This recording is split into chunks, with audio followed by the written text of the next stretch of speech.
ஆனால் அமிர்தமரத்தில் அப்படி இருக்க முடியாது. ரொம்ப கண்டிப்பானவர். இன்னும் சொல்ல வேண்டும் சொன்னால் என்னை அடித்திருக்கிறார், இந்த கன்னத்தில் என்னை அடித்திருக்கிறார்.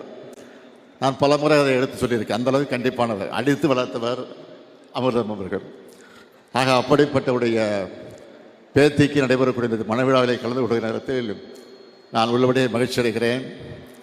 இங்கே சகோதரர் ராஜா அவர்கள் ஒன்றை குறிப்பிட்டு சொன்னார். இன்றைக்கு நாடு எப்படி இருக்கிறது என்பதை பற்றி அவர் இங்கே சுட்டி காட்டியிருக்கிறார். நான் அதிகமாக அந்த பிரச்சனைக்கு போக விரும்பல, அரசியலாக்க விரும்பல. இது ஒரு குடும்ப விழாவாக இருக்கிற காரணத்தால் நான் அதிகம் அரசியலுக்கு செல்லலை. ஆனால் ஒன்றை எண்ணி பாருங்கள், இன்றைக்கு அமிர்தனுடைய மகளாக இருந்தாலும் மாப்பிள்ளையாக இருந்தாலும் 2 பேரும் டாக்டர்கள். அதே இன்றைக்கு பேத்தி இலக்கியாவுக்கு திருமணம், அவரும் டாக்டர். அவர் மணமகனாக கரம் பிடித்திருக்கக்கூடியவர் கிரிதரா, அவரும் டாக்டர். ஆகவே ஒரு டாக்டர் குடும்பத்தில் நடைபெறக்கூடிய திருமணம் இது. டாக்டர்கள் சேர்ந்து ஒன்றாக இருக்கக்கூடிய குடும்பத்தில் நடைபெறக்கூடிய திருமணமாக இந்த திருமணம் கொண்டு இருக்கிறது.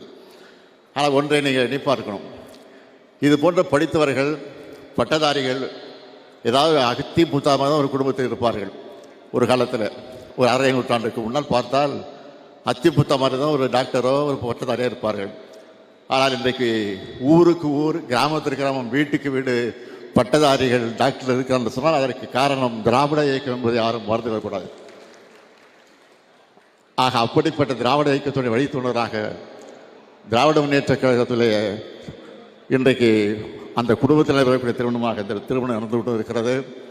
ஆனால் இந்த நிலை வருவதற்கு காரணமாக இருந்ததை யார் என்பதை இன்றைக்கு இருக்கக்கூடிய இளைஞர்கள் புரிந்து கொள்ள வேண்டும், தெரிந்து கொள்ள வேண்டும். அவருக்கு புரியல, தெரியல.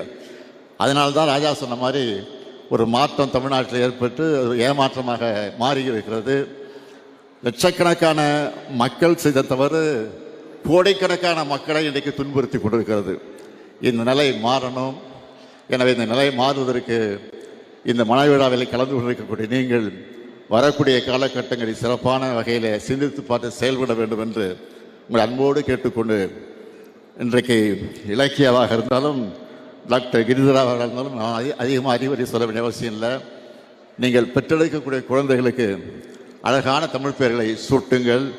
எப்படி கலைஞர் தன்னுடைய குடும்பத்தில் எல்லா குழந்தைகளுக்கும் எல்லா பேத்திகளுக்கும் தமிழ் பெயர்களை சூட்டி இருக்கிறார்களோ அதே போல் நம்முடைய அமிர்தமுடைய இல்லத்தில் நடைபெறக்கூடிய மனவிழாவை நான் கேட்டுக்கொள்ள விரும்புவது, மணமக்களை நான் அன்போடு கேட்க விரும்புவது, அழகான தமிழ் பெயரை சூட்டுங்கள் என்று அன்போடு கேட்டு, வாழ்க மணமக்கள்.